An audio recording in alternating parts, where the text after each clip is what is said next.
வணக்கம். தமிழாளி தொலைக்காட்சி செய்திகள் வாசிப்பவர் கமலா ஜெகதீஸ்வரன். முதலில் தலைப்புச் செய்திகள். மின்சார தயாரிப்பில் புதிய மைல்கல். சர்வதேச சந்தையில் மசகு எண்ணெய் விலை அதிகரிப்பு. ஒன்டாரியோவில் சட்டவிரோதமாக டாக்ஸி சேவை வழங்கிய நபருக்கு அபராதம். புதிய முதலமைச்சர் தொடர்பாக தமிழக உளவுத்துறையின் அதிர்ச்சி அறிக்கை. எவரெஸ்ட் மலை அடிவாரத்தில் 6 வயது சிறுமி சாதனை. இந்தியாவின் முன்னணி விமான நிறுவனங்கள் முடங்கும் நிலையில். ட்ரம்பின் செல்வாக்கில் பெரும் சரிவு, அதிர்ச்சியூட்டும் கருத்து கணிப்பு. விமான நிலையத்தில் ரோபோ ஊழியர்கள். ஜப்பான் ஏர்லைன்ஸின் அசத்தல் முயற்சி. இஸ்ரேலுடன் நேரடி பேச்சுவார்த்தை நடத்த தயார். அமெரிக்கா எதிர்பார்க்காத பல அதிர்ச்சிகரமான ஆச்சரியங்களுடன் ஈரான் தயாராக உள்ளது. வெளியான எச்சரிக்கை. இனி தொடர்கிறது விரிவான செய்திகள். உலகளாவிய மின்சார தேவையை பூர்த்தி செய்வதில் தூய எரிசக்தி ஆதாரங்கள் முதன்முறையாக புதை வடிவ எரிபொருட்களை முந்தியுள்ளதாக எம்பர் எனும் எரிசக்தி ஆய்வு நிறுவனம் தெரிவித்துள்ளது. கடந்த 2025ஆம் ஆண்டில் ஏற்பட்ட கூடுதல் மின்சார தேவையை சூரிய சக்தி மற்றும் காற்றாலை மின்சாரம் ஆகியவையே முழுமையாக பூர்த்தி செய்துள்ளன.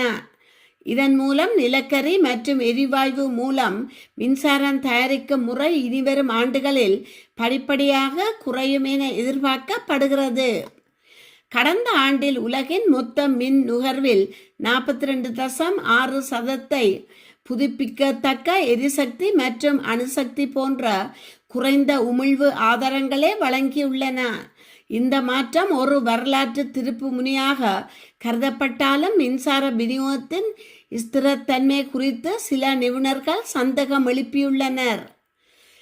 கடும் குளிர் அல்லது வெப்பம் நிலவும் காலங்களில் ஏற்படும் உச்சக்கட்ட தேவையை சமாளிக்க இப்போதும் நிலக்கரி மற்றும் எரிவாயுவின் தேவை இருப்பதாக அவர்கள் சுட்டிக்காட்டுகின்றனர். எவ்வாறாயினும் சீனா மற்றும் இந்தியா போன்ற நாடுகள் தங்களது மின்சார தயாரிப்பில் புதை படிவ எரிபொருட்களின் பங்கை குறைத்து வருவது உலகளாவிய அளவில் கார்பன் வெளியேற்றத்தை குறைக்க பெரிதும் உதவும். பாரிஸ் உடன்படிக்கையின் இலக்கான 1.5 செல்சியஸ் வெப்ப உயர்வை கட்டுப்படுத்த 2030ஆம் ஆண்டுக்குள் புதை படிவ எரிபொருள் மின்சாரத்தை 25% குறைக்க வேண்டுமென சர்வதேச எரிசக்தி முகமை வலியுறுத்தியுள்ளது. சர்வதேச சந்தையில் இன்று மசகு எண்ணெய் விலை குறிப்பிடத்தக்க அளவு அதிகரிப்பை பதிவு செய்துள்ளது. அதற்கமைய WTI ரக மசகு எண்ணெய் ஒரு பீப்பாய் விலை $100 அண்மித்த நிலையில் $99.86 விற்பனையாகின்றது. அத்துடன் பிராண்ட் ரக மசகு எண்ணெய் பீப்பாய் ஒன்றின் விலை $111 விற்பனை செய்யப்படுகிறது. அதே நேரம் இயற்கை எரிவாயு விலை 2.51% வீழ்ச்சியடைந்தது. $2.48 விற்பனையாகின்றது. கனடாவின் ஒன்டாரியோ மாகாணத்தில் உள்ள நார்த் பே நகரில் உரிய உரிமங்கள் இன்றி சட்டவிரோதமாக வாடகை வாகன சேவை வழங்கி வந்த நபர் மீது காவல்துறையினர் 12 பிரிவுகளின் கீழ் வழக்குகள் பதிவு செய்துள்ளனர். நார்த் பே பகுதியில் உரிமம் பெறாமல் டாக்ஸி மற்றும் ரைட் ஷேர் சேவைகள் இயக்கப்படுவதாக வந்த புகாரை அடுத்து கடந்த ஏப்ரல் 24 அன்று காவல்துறையினர் தீவிர விசாரணை மேற்கொண்டனர். இதில் ஒரு நபர் நகராட்சி விதிகளின்படி ஓட்டுநர் உரிமம் மற்றும் வாகன உரிமையாளர் உரிமம் ஆகிய 2ஐயும் பெறாமல் பொதுமக்களுக்கு போக்குவரத்து சேவை வழங்கியது கண்டறியப்பட்டுள்ளது. போக்குவரத்து சட்டங்கள் மற்றும் நகராட்சி விதிகளை மீறியதற்காக அந்த நபர் மீது மொத்தம் 12 குற்றச்சாட்டுகள் சுமத்தப்பட்டுள்ளன. செல்லுபடியாகும் ஓட்டுநர் உரிமம் இன்றி வாகனம் இயக்கியமை தொடர்பில் 6 வழக்குகளும், உரிய உரிமையாளர் உரிமம் இன்றி சேவை வழங்கியமை தொடர்பில் 6 வழக்குகளும் பதிவு செய்யப்பட்டுள்ளன. ஒவ்வொரு குற்றச்சாட்டுக்கும் தலா $630 வீதம் அந்த நபருக்கு மொத்தம் $7,560 அபராதம் விதிக்கப்பட்டுள்ளது.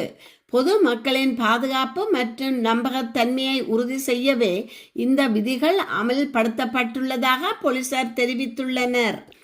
தமிழக அரசியல் வரலாற்றில் 2026ஆம் ஆண்டு மே மாதம் 4ஆம் தேதி என்பது ஒரு சாதாரண நாள் அல்ல. அது அடுத்த 5 ஆண்டுகால தமிழகத்தின் தலைவிதியை தீர்மானிக்கப் போகும் நாளாக பார்க்கப்படுகின்றது. 234 தொகுதிகளிலும் பதிவான வாக்குகள் எண்ணப்படும் நிலையில் தமிழகம் முழுவதும் யார் அந்த வெற்றியாளர் என்ற ஒற்றை கேள்விதான் எதிரொலிக்கிறது. இந்த தேர்தல் வழக்கமான இருமுனை போட்டி என்பதை கடந்து பல்முனை போட்டியாக மாறியுள்ளது. குறிப்பாக திராவிட கட்சிகளுக்கு சவால் விடும் வகையில் புதிய சக்திகளின் வருகை களத்தை இன்னும் சுவாரஸ்யமாக்கியுள்ளது எனலாம். இந்நிலையில் இந்த தேர்தல் தமிழக வெற்றி கழகத்தின் வருகையால் சூடு பிடித்தது என்றே கூறலாம். 30-35 வாக்கு வீதத்தை தமிழக வெற்றி கழகம் பெறும் என்று கூறப்பட்ட நிலையில் வாக்களிப்பின் பின்னர் சில மாறுபட்ட கருத்துக்கள் வெளியாகி உள்ளன. இன மத ஜாதியை தாண்டி ஒரு தமிழன் பின்னால் ஒட்டுமொத்த தமிழகமும் திரண்டதை போன்ற உணர்வு உள்ளதாக கூறப்படுகிறது. ஜல்லிக்கட்டுக்கு பின்னர் ஒட்டுமொத்த தமிழகமும் இவ்வாறு திரண்டது வியப்பில் ஆழ்த்தியுள்ளதாகவும் தெரிவிக்கப்படுகின்றது. 10 பேர் இருக்கக்கூடிய இடத்தில் குறைந்தது 6 பேர் TVKவை நோக்கி விரல் நீட்டியுள்ளனர். அதற்கான பதில் மாற்றம் என்று சொல்லாக வந்துள்ளது. தமிழகத்தின் தாராபுரம் பகுதியைச் சேர்ந்த தந்தை மற்றும் மகள் எவரெஸ்ட் மலை அடிவாரம் வரை சென்று சாதனை படைத்துள்ளார். திரிப்பூரின் தாராபுரம் பகுதியைச் சேர்ந்தவர் வி மோகன்ராஜ் சண்டிகரில் வேலை செய்து வருகிறார். இவரது மகள் சன்பிகா வயது 6. இருவரும் எவரெஸ்ட் மலை அடிவாரம் வரை சென்று சாதனை படைத்துள்ளனர். இதன் மூலம் தமிழகத்தின் 2வது இளைய சிறுமி என்ற பெருமையை சன்பிகா பெற்றுக்கொண்டுள்ளார். இது குறித்து தந்தை மோகன்ராஜ் கூறுகையில், சிறு வயதில் இருந்தே சன்பிகாவுக்கு மலை ஏற்றத்தில் அதிக ஈடுபாடு உண்டு. கர்நாடகம், பஞ்சாப் பகுதிகளுக்கு அழைத்து செல்வேன்.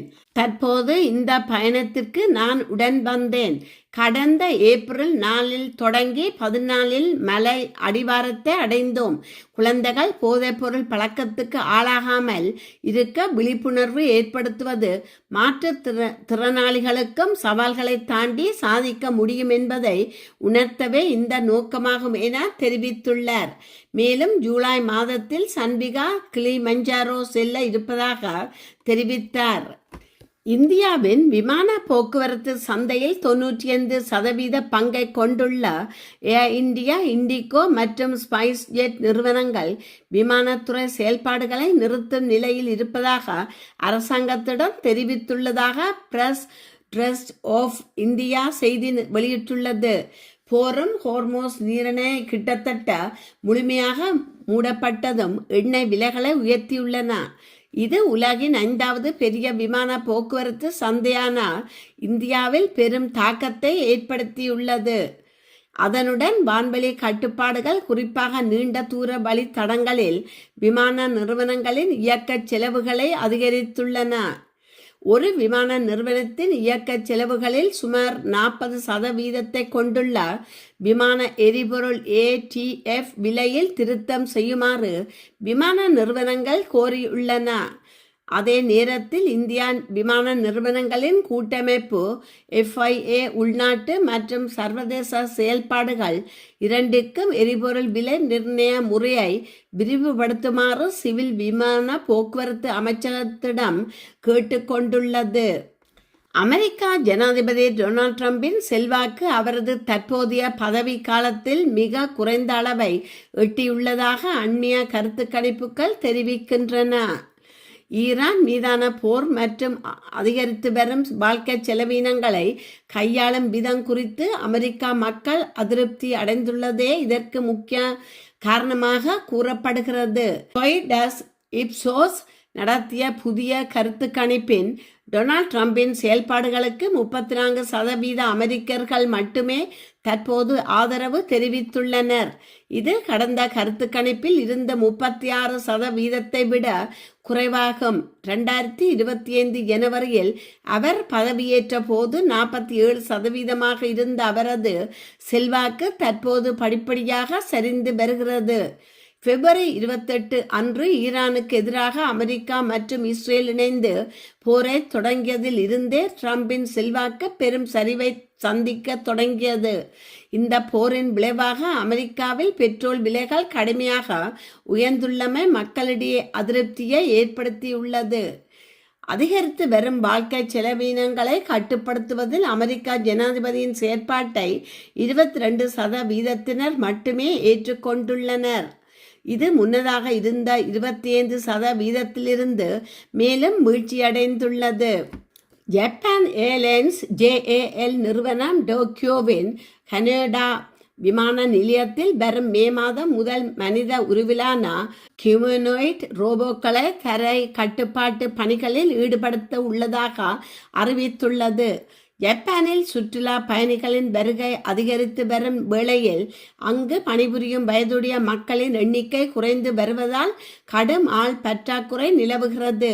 குறிப்பாக சுமார் 4000 தரை கட்டுப்பாட்டு ஊழியர்களை கொண்டுள்ள JAL நிறுவனம் அவர்களின் பணி சுமையை குறைக்கவும் ஆள் பற்றாக்குறையை சமாளிக்கவும் இந்த 2 ஆண்டு கால சோதனை முயற்சியை தொடங்கியுள்ளது.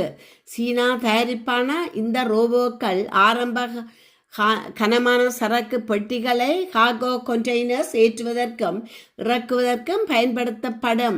இந்த சோதனை வெற்றி பெற்றால் விமானத்தின் உள்புறம் சுத்தம் செய்யவும் தரை கட்டுப்பாட்டு இயந்திரங்களை இயக்கவும் இந்த ரோபோக்கள் பயன்படுத்தப்படும். விமான நிலையங்கள் பார்ப்பதற்கு நவீனமாக தெரிந்தாலும் அதன் பின்புல பணிகள் இன்னும் மனித உழைப்பையே நம்பியுள்ளன என்று இந்த திட்டத்தின் பங்குதாரரான GMO AI அண்ட் ரோபோட்டிக்ஸ் நிறுவனத்தின் தலைவர் டோமோ ஹிரோஸ் உச்சிடா தெரிவித்துள்ளார்.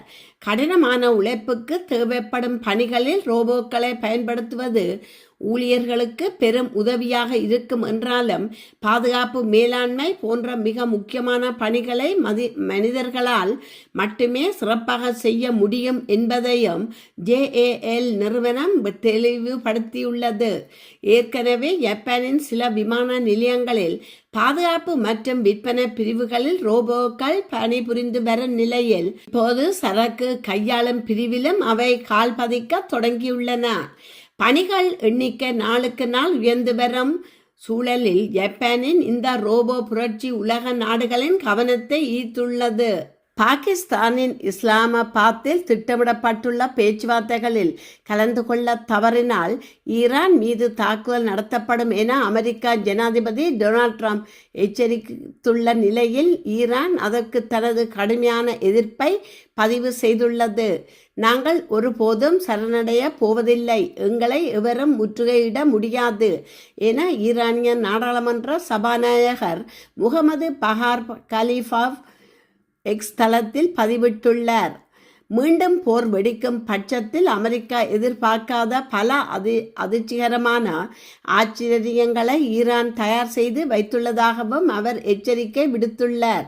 ஈரானின் முக்கிய இராணுவ தலைமையகமான காதம் அல் அன்பியா சாத்தியமான தாக்குதல்களை எதிர்கொள்ள தங்களது படைகள் முழு தயாராக நிலையில் இருப்பதாக அறிவித்துள்ளது.